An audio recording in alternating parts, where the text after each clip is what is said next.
วันนี้เป็นวันดีเป็นวันมงคลอย่างยิ่ง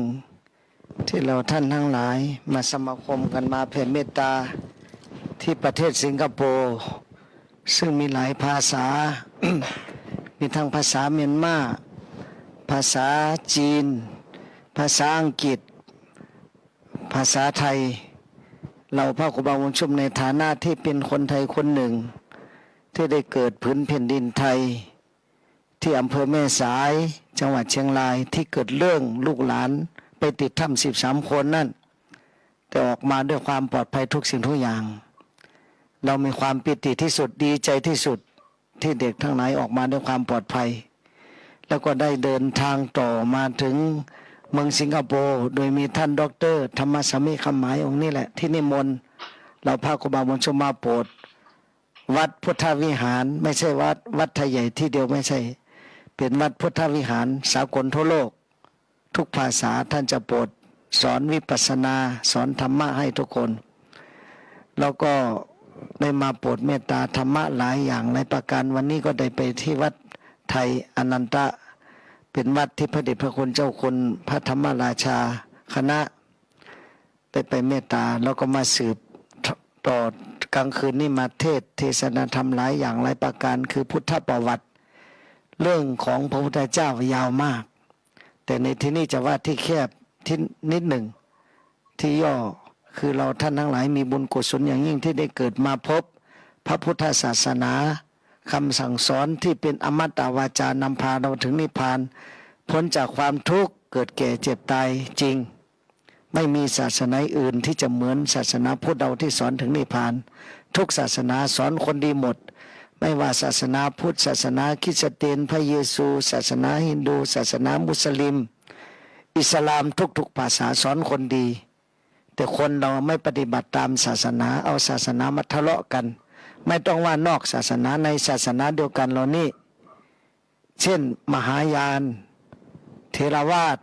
แต่เขาเรียกเราว่าเป็นหินายานเทรวาทปัจฉรยานทั้งหมดนี่ก็เป็นอันเดียวกันคือพระพุทธเจ้าองค์เดียวกันสอนเราเป็นคนดีเรามาแบ่งแยกมาติดเปลือกนอกเราไม่ถึงกับพีไม่ถึงแก่นแท้ของพระธรรมเลยไม่เข้าถึงพุทธะอันแท้จริงพุทธะคือผู้รู้ผู้ตื่นผู้เบิกบาน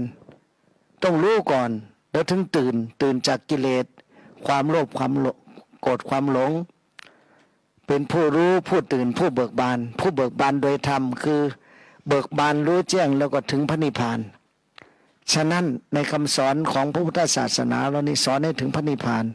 ไม่สอนให้งมงายให้มีสติให้มีปัญญาพิจารณาให้รอบคอบอย่าเชื่อด้วยความงมงายปัจจุบันเนี่ยทุกภาษาทุกเผ่าไม่ว่าประเทศไทยทุกที่ทุกแห่งชอบงมงายไม่ใช่ชอบใช้สติปัญญาชอบง่ายขอพรอ้อนวอนอย่างเดียว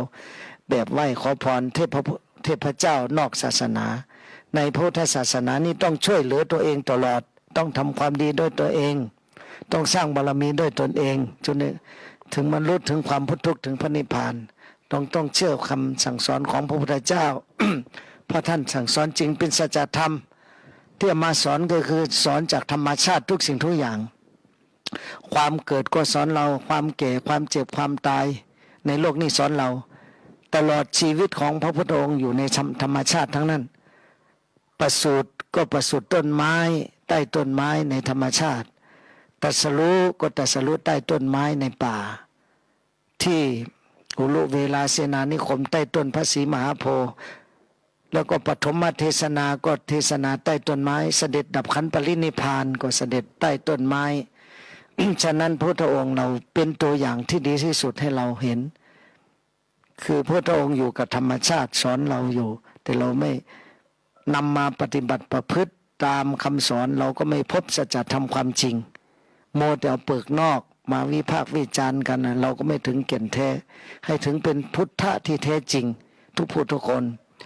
ฉะนั้นพระพุทธองค์มีเมตตากรุณาอันยิ่งใหญ่ไพศาลหาประมาณไม่ได้คุณของพุทธเจ้ายิ่งใหญ่กว่าท้องฟ้าแผ่นดินมหาสมุทรสุดที่จะพรรณนาให้สุดเสียงได้สุดสิ้นได้คุณพระพุทธเจ้าฉะนั้นให้ได้นับถือ น้อมจิตเอามาน้อมธรรมเข้าสู่จิตน้อมจิตเข้าสู่ธรรมปฏิบัติตามคำสอนของพุทธองค์ คือเว้นจากการทำบาปทั้งปวงทำกุศลให้ถึงพร้อมด้วยกายวาจาใจอันบริสุทธิ์ทำจิตใจให้สะอาดปราศจากมลทินสิ่งเศร้าหมองทั้งหลายคือกิเลสเป็นสิ่งเศร้าหมองความโลภความโกรธความหลงอวิชชาตัณหาอุปาทานเป็นเหตุให้เกิดทุกข์ทุกคนกำหนดรู้ว่าเป็นทุกข์จริงสมุทัยเหตุให้เกิดทุกข์คนประหาร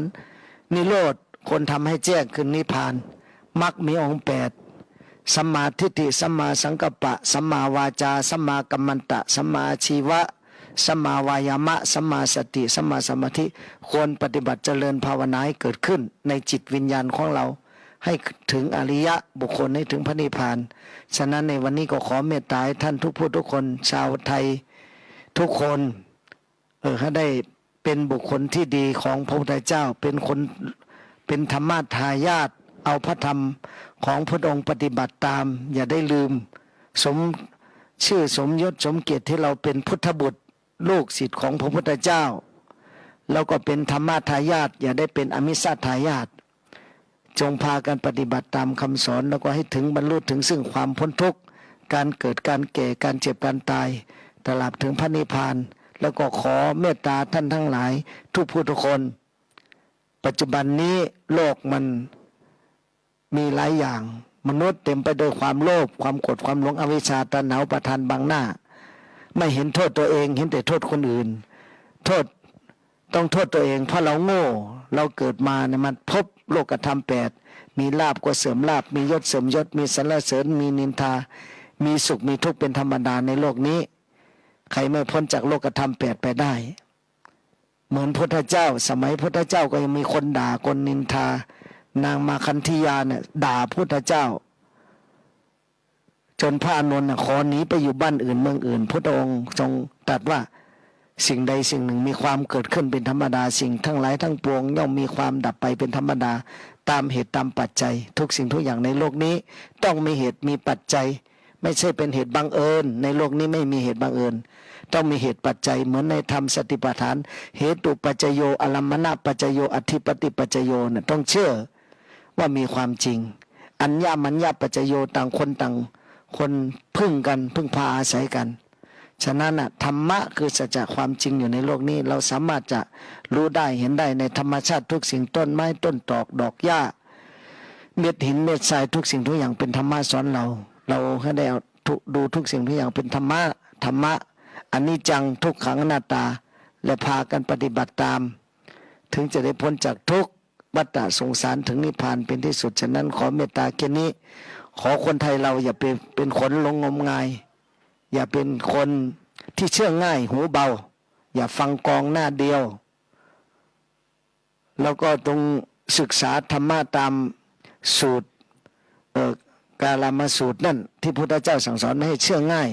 ไม่เชื่อตามตำราไม่เชื่อตามบุคคลไม่เชื่อบุคคลนี่คนนับถือคนเชื่อมีเหตุมีผลจงปฏิบัติเองรู้เองเห็นเองถึงจะได้รู้ธรรมะเป็นปัจจตังรู้โดยเฉพาะตนวินยูเหติน่ะต้องไปศึกษานะปัจจตังวินยูเหติน่ะเป็นสวากขาตธรรมทิฏฐิธรรมที่พระองค์สั่งสอนไว้ให้ได้รู้ให้ได้ปฏิบัติตามโอปนัยโกน้อมธรรมมาสู่จิตน้อมจิตมาสู่ธรรมเราจึงจะได้ถึงพระนิพพานทุกผู้ทุกคนทุกรูปทุกนามขอเมตตาทุกท่านจงเป็นคนดีต่อประเทศชาติบ้านเมืองพูดดีๆทำดีๆคิดดีๆก่อนที่เราจะไปลงโทษใครก่อนที่เราจะไปด่าใครจะไปวิพากษ์วิจารณ์ใครเดี๋ยวจะเป็นบาปเปล่าๆทุกข์กินเปล่าๆนรกกินเปล่าๆแล้วก็อย่าไปปรับใครอย่าไปโทษใครโทษตัวเองเพราะเราโง่เรามีอวิชชาถ้าเราไม่โง่เราก็ไปนิพพานแล้วดูสิพระพุทธเจ้านิพพานทิ้งเราตั้ง4 องค์แล้วเรายังอยู่ด่ากันอยู่นี่แล้วเมื่อไหร่เราจะถึงนิพพานยิ่งด่ายิ่งไกลยิ่งว่าคนอื่นฉะนั้นอย่าว่าใครอย่าโทษใครโทษตัวเองแล้วปฏิบัติตามคำสอนพุทธองค์น่ะมรรคมีองค์8แน่นอนความเห็นชอบความดำดีชอบวาจาชอบการงานชอบมีการเลี้ยงชีวิตชอบมีความเพียรชอบมีสติชอบมีสมาธิชอบ ศีลสมาธิปัญญาปฏิบัติตามต้องถึงพระนิพพานแน่นอนไม่มีที่สงสัยเลยในพระธรรมวินัยทั้งหลายฉะนั้นขอสรุปธรรมะทั้งหมดรวมลงคือสติตัวเดียวเราให้บทธรรมว่าอันว่าความทุกข์สุขอยู่ที่จิตใจไม่ใช่หรือ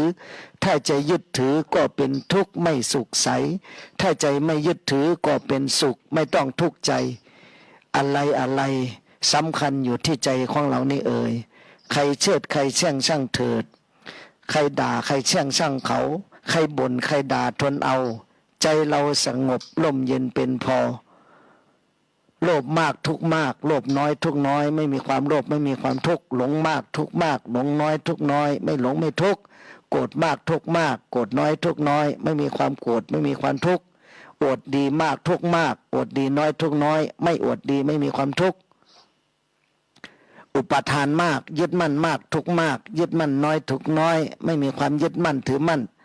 ไม่มีความทุกข์ตาของเราเหมือนงูหูของเราเหมือนจระเข้จมูกของเราเหมือนนกปากลิ้นของเราเหมือนหมาบ้านตัวของเราเหมือนหมาป่าใจของเราเหมือนลิงเอาสติมัดติงจึงจะได้ถึงพระนิพพานดังนี้แลขอให้ท่านทั้งหลายจงมีความสุขความเจริญในธรรมบรรลุถึงซึ่งความพ้นทุกข์ในวัฏสงสารจงเป็นโพธิจิตหนึ่งเดียวให้ถึงพระนิพพานทุกผู้ทุกคนทุกรูปทุกนามด้วยเถิด